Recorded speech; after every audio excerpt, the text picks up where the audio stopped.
Hi everybody, welcome to my kitchen and our video on the second fermentation or 2F of your kombucha. The first thing that you want to get doing is you want to gather all of your supplies that you're going to need. And turn down your volume on your Pandora a little bit. Alright, so here we have our kombucha jugs. These guys have been fermenting for about a week and a half in 1 gallon glass jugs. We have a measuring cup. This is supposed to be a liquid measuring cup, so do as I do and not as I say. Get yourself a real measuring cup because these are not the greatest, but it's what I got. I also have a couple of funnels because those make filling your bottles that much easier. You can also use breast pump flanges. You know, it works. You use what you have sometimes. Hi, Jackson. What? Hey, baby, can you move out of the way so I can finish this? Come here. Come over here. Come stand by me. Here we have an assortment of juices and fruit purees that we're going to add to our kombucha to flavor it, which is the purpose of secondary fermentation along with carbonation. Here we have some unfiltered grape juice. Just right off the shelf, unfiltered grapefruit juice. Okay, calm down. Right here, we have kiwi and dragon fruit. These are dragon fruit smoothie packs that I picked up at the co-op. They're frozen, and then I just blended them together with some halved kiwis, about 4 or 5 of them. Here, you can have it then. Please take it. All right, and then here, this is some organic unfiltered apple juice that I spun in my blender with probably like a half a package. Like a half a 12-ounce package of whole cranberries. Here's some cranberry flavors in the mood for the season.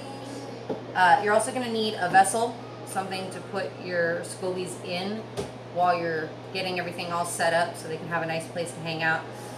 It should be ceramic or glass.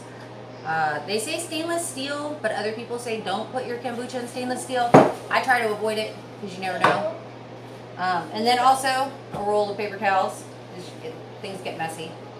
You're going to want to wash your hands before you touch your SCOBY, always, but no antibacterial soap because your SCOBY is a culture of bacteria and yeast, and antibacterial soap will kill it. All right, well, let's get down to business. So the first thing you need to do is go ahead and take the lid. I don't want my hands. Okay. I've got a helper apparently. The first thing you want to do is take the lid off your jar. You want to remove the SCOBY. So, and stick your hand in there. Now what you'll see when I pull this out is that there are actually 2 here. This is a SCOBY that I started my kombucha with a week ago. And then this is a beautiful baby that has been growing on top. All that dark stuff, all of that is yeast. And while it looks gross, it will not hurt you at all. So you put these guys in there, and then you're going to take your cup measure, and we're going to make another gallon of tea after we're done pulling this gallon out. So I'm going to need 2 cups of starter tea in order to get that next batch going. So, let's see here.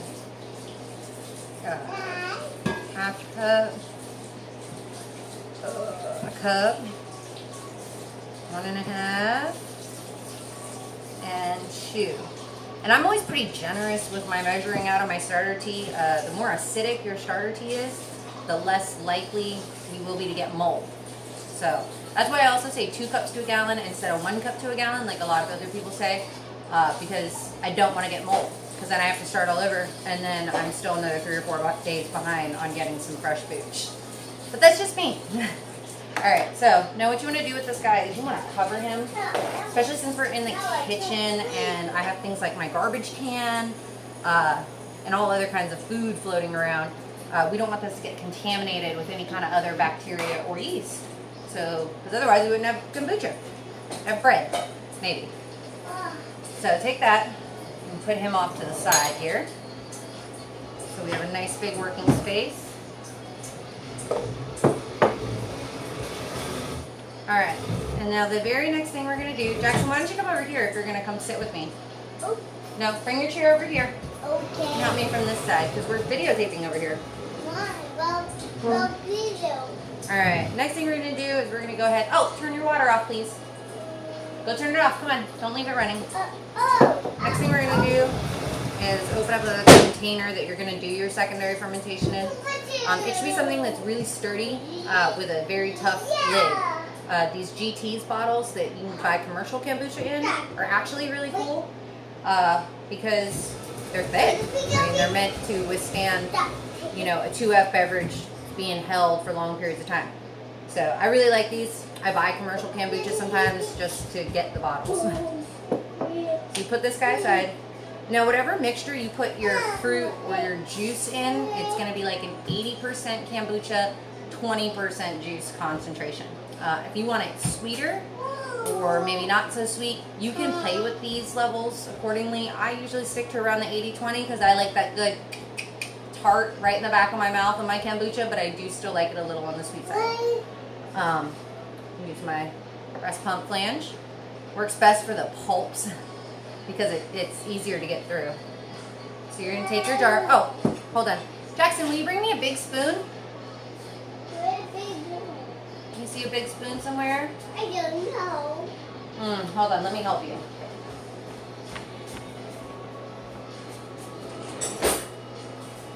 Alright. So this is why you want to gather all your stuff beforehand. Anyway, big spoon, spatula, things that are wooden or not metal, of course. And you want to give this a stir so you get all the sediment off the bottom and so that your kombucha is kind of evenly dispersed with all of the good yeast strains and bacteria in there before you start rebottling it. Go ahead and get it, please. Yep. Alright, so now you pick up this thing and you're going to fill this about 80% full. That's about 80%. And then we're going to take our kiwi dragon fruit blend that we mixed up.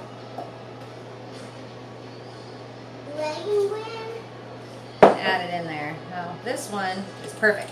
Okay, so you want about 3/4 of an inch to an inch of what they call head space at the top, and this allows your kombucha to carbonate.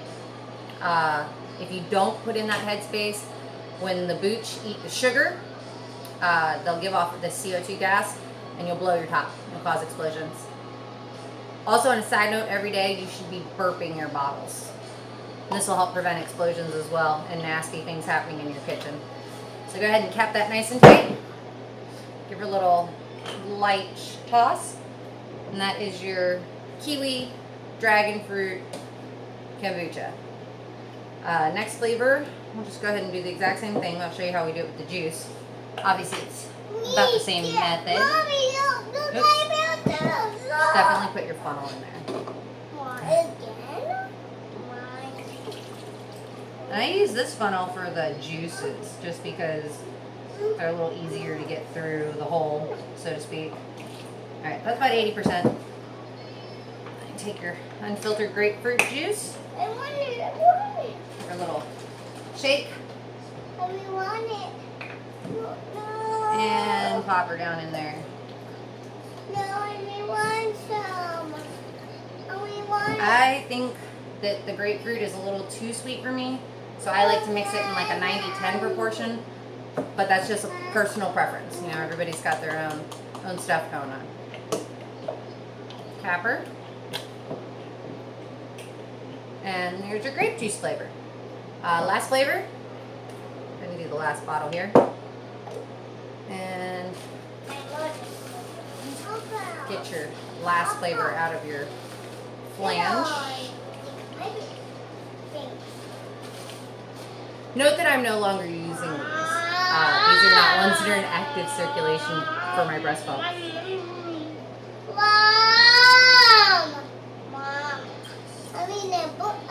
So now you're going to fill that little puppy at 80%. Get your cranberry apple blend, which I think is going to be really yummy. I'm kind of excited about this actually. What happened next?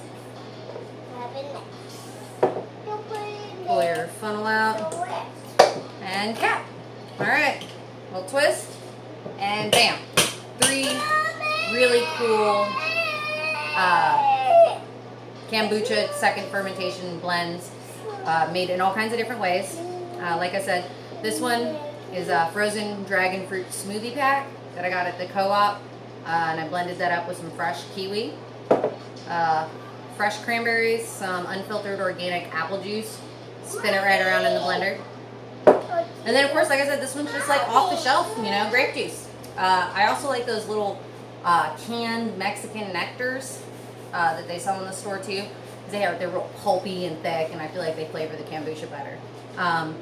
So yeah, that's secondary fermentation. I'll meet you back here to do a what do I do now that I have my SCOBY. And we'll go ahead and take this guy right over here, make a whole new batch. All right, see ya. Say bye, Jackson. Bye. Say bye over there. Bye. Bye.